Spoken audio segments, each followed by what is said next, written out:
I want to talk about one other thing for veterans that we got done and kind of give you an update on it. So when I was running to serve you as your state representative, I had heard for years and years and years, we're getting a veterans home in Northeast Kansas. We're getting a veterans home in Northeast Kansas. But it never seemed to get done. And so I promised, I didn't make many like stray on campaign promises. I promised you if you sent me to Topeka, I was going to get that done for Leavenworth. And in my first term, we kind of had catastrophic success. I didn't realize it was going to happen so quick, but we were able to build a coalition of all the Leavenworth legislators in the House, and we were able to move that through the House and then move that through the Senate and get funding. And when we got it funded, it was for $30 million. 10.5 million of it was going to come from Kansas, and then there was a matching program with the U.S. Department of Veterans Affairs, where they would pay 65% of the cost, the rest of that cost.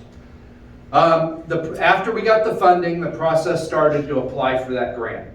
Well, while that was going on, the Biden economy happened, and $30 million doesn't get you as much as $30 million used to get you, right? And so in this supplemental, in the budget this year, the Kansas Commission on Veterans Affairs came to the legislature and said, hey, we can't do 70 beds for $30 million anymore. We need a new cap.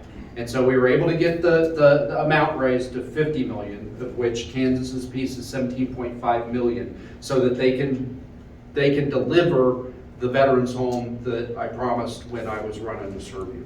Now, next question, where is it going to be? Well, that's a really good question that I don't know the answer to. We were supposed to know in March.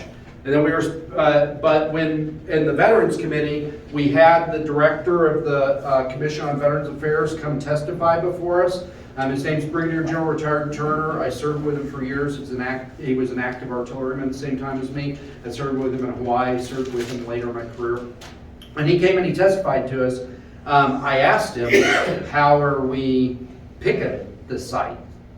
And he said, well, there's a bureaucrat from this agency, and there's a bureaucrat from this agency, there's a bureaucrat from this agency inside the executive branch, and they're going to make the decision. And I'm like, whoa.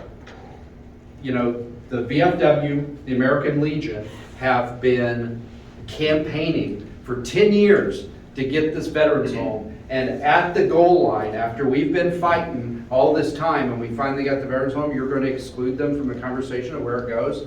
I don't think that's right. And so I went to all of the other legislators that I could find in the building that day in the Veterans Committee, and they were all gracious enough to sign on to a letter asking the director of the Commission on Veterans Affairs to add veteran service organizations to that group that was deciding the location.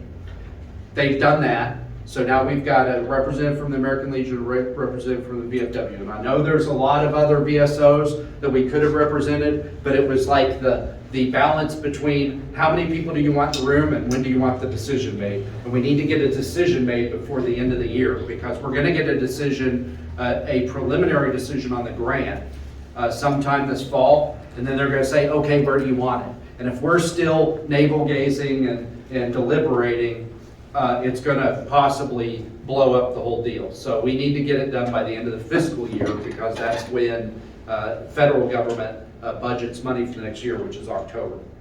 So I don't know where it's going to be, but I think we got a really, really good shot. There are 6 locations that submitted proposals. There were some bureaucratic setbacks because frankly, the staff of the Commission on Veterans Affairs don't want it in Leavenworth, because they'll have to compete with the VA hospital for employees and have to pay more. Okay, this is where all the veterans are. So let's put the veterans home where all the veterans are. I've really been working this behind the scenes. I've got a lot of feelers in a lot of different areas of this decision process, and we have a very, very good argument for having it here. We've got a very, very good proposal. Paul Kramer and the City Commission, the new City Commission, have been very helpful in sending a proposal. We've gotten a lot of help from the community. We have a spot that has infrastructure, which none of the other proposals have. So really, I think we've got a good shot, and I'll keep you updated, and if it ain't the answer I want, I'm gonna fight like that third monkey trying to get on the ark until we get it done, because I want it here.